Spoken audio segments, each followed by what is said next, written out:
नमस्कार, मैं विशाल। एक बार फिर से आप सभी का स्वागत है। कुछ महीनों पहले मोहन भागवत का अखंड भारत को लेकर बयान आया था, लेकिन उन्होंने ज्यादा कुछ डिस्कस नहीं किया था, सिर्फ अखंड भारत की बात कही थी।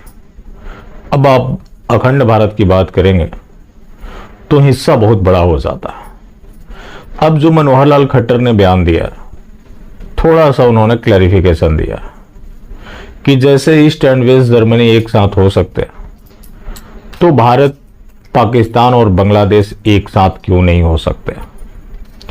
उन्होंने पार्टीशन को याद करते हुए इसे दुखद बताया। मैं मनोहर लाल खट्टर से पूरी तरह से सहमत हूं। वो दुखद घटना थी, लेकिन उससे भी दुखद यह है कि जिन लोगों ने पाकिस्तान बनने के लिए वोट किया वो भारतवर्ष में रह गए और आज उनका तृप्तिकरण हो रहा है। उसी तृप्तिकरण का परिणाम है कि जगह जगह सरतन से जुदा हो रहा है। कोई ऐसा मोमिन आप बता दीजिए, चाहे वो कोई भी काम करता हो और सरकार की योजनाओं का लाभार्थी ना रहा हो। आज देश में इतनी बड़ी बड़ी घटनाएं हो रही है और वहां बीजेपी आरएसएस की चुप्पी, ये आम हिंदुओं को खलती है कि जिस पार्टी को इतनी जी तोड़ मेहनत करके सत्ता दी और आज ये लोग खामोश हो गए, मौनी बाबा बन जाते हैं। अब जो मनोहर लाल खट्टर बोल रहे हैं, ऐसा पॉसिबल नहीं है। अब ये लोग जब अखंड भारत की बात कर रहे हैं तो ये नहीं बोल रहे हैं कि वो अखंड हिंदू राष्ट्र बनेगा या अखंड मुस्लिम राष्ट्र बनेगा। अब एक चीज यहां पर ध्यान दीजिए, बांग्लादेश की जनसंख्या लगभग 17 करोड़ है और पाकिस्तान की जनसंख्या लगभग 23 करोड़। भारत में चाहे जो मर्जी बोले, आधिकारिक डेटा जो दिया जाए, लेकिन सच्चाई यह है कि यहां मजहब के मानने वाले घुसपैठिए मिलाकर 40 करोड़ से ज्यादा हो चुके हैं। तो 40 करोड़ और 40 करोड़ 80 करोड़। उसके बाद सरकार ने एक कमेटी बनाई है।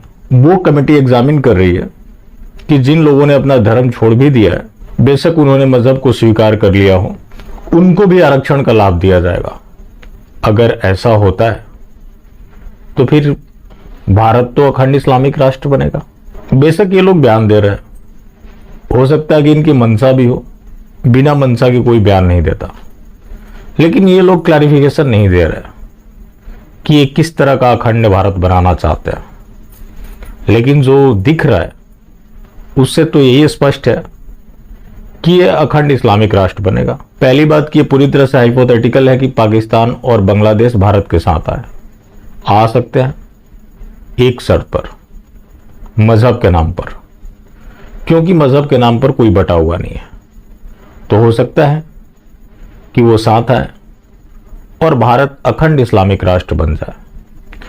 अब राजनाथ सिंह ने जो बयान दिया है कि शिव शक्ति स्वरूप अमरनाथ भारतवर्ष में और शक्ति स्वरूपा शारदा पीओके में, ऐसा कैसे हो सकता है। उन्होंने भारत की प्रतिबद्धता को दोहराई है कि पीओके भारत का हिस्सा है, ये सभी मानते हैं। अब मैं आपको आज ही बता देता हूं, आप चाहें तो इसे याद रख लें, इसे सेव कर लें, दीवार पर लिख लें। 2024 में भारतीय जनता पार्टी का प्रमुख मुद्दा पीओके रहेगा और ये नरेंद्र मोदी का इतिहास रहा है। हमेशा उन्होंने सेंटिमेंट के आधार पर चुनाव जीता है। इस बार भी इसे सेंटिमेंट से जोड़ दिया जाएगा, जिसकी कवायद आप देख सकते हैं, अमरनाथ और मां शारदा से जोड़ दिया गया। अब लोगों को चाहिए कि वो जिस हिस्से में रहते हैं वो श्योरिटी ले लें कि ये सरकार उनकी सुरक्षा करेगी। भारत में जो मजहबी उन्माद चल रहा है, पहली बात कि करना खुद ही पड़ेगा, लेकिन उसके लिए कोई कठोर कानून बनाए, उसको रोकने के लिए कोई प्रयास कर रही हो, तो वो सरकार को सामने लोगों के रखना चाहिए। ये जरूरी नहीं है कि आप किसी चीज के ऊपर अंकुश लगाना चाहते हैं तो 100% लगा ही दें, लेकिन ना भी लगाए, ये तो दिखना चाहिए कि आप कोशिश कर रहे हैं। तो ये सरकार कोशिश के नाम पर क्या कर रही है, इसका अगर कोई रोड मैप है सरकार के पास तो उसे जनता के सामने रखना चाहिए। और लोगों को चाहिए कि खुद जीवित रहने के लिए सरकार से श्योरिटी ले ले। खुद जब जिंदा रहेंगे तभी आप राष्ट्र को देख पाएंगे। ये जो फर्जी टर्म यूज किया जाता है कि राष्ट्र प्रथम, पहले स्वयं के बारे में सोचे जब खुद मजबूत होंगे तो परिवार मजबूत होगा, परिवार मजबूत होगा तो ये समाज मजबूत होगा, और जब समाज मजबूत होगा तो ये देश मजबूत होगा।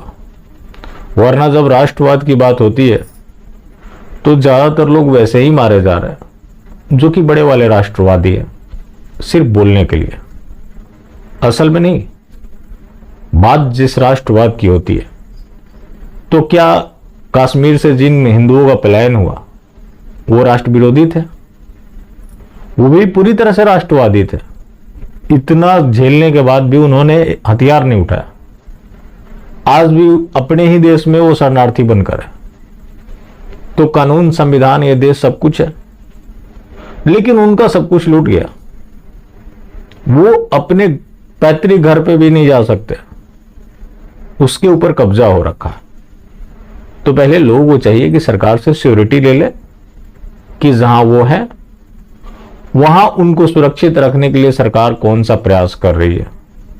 बाकी पीओके को लाना वो सेकेंडरी होना चाहिए।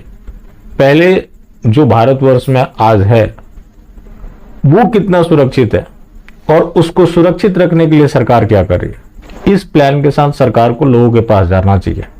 अगर सरकार नहीं भी आती है, अगर वो वोट मांगने आए, तो उनसे ये सवाल पूछा जाना चाहिए कि आपने देश को सुरक्षित रखने के लिए कौन से सार्थक कदम उठाए।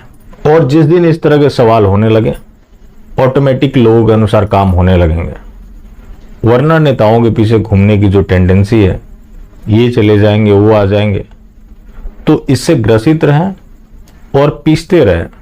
आज भारत में सब कुछ है, उसके बावजूद भी सरतन से जुदा हो रहे। उसको लेकर सरकार के पास क्या प्लान है, उसको सरकार किस तरह से रोकना चाहती है, किस तरह के कानून बनाएगी, इसको लेकर अगर सरकार के पास कोई प्लान है तो वो लोगों के बीच में रखना चाहिए। बाकी जिंदा रहें तो फिर मिलेंगे, और मिलते रहेंगे तो जिंदा रहेंगे। मिलना जुलना जारी रखें, लेकिन हाँ, मास्टर स्ट्रोक वादी बिल्कुल भी ना हो।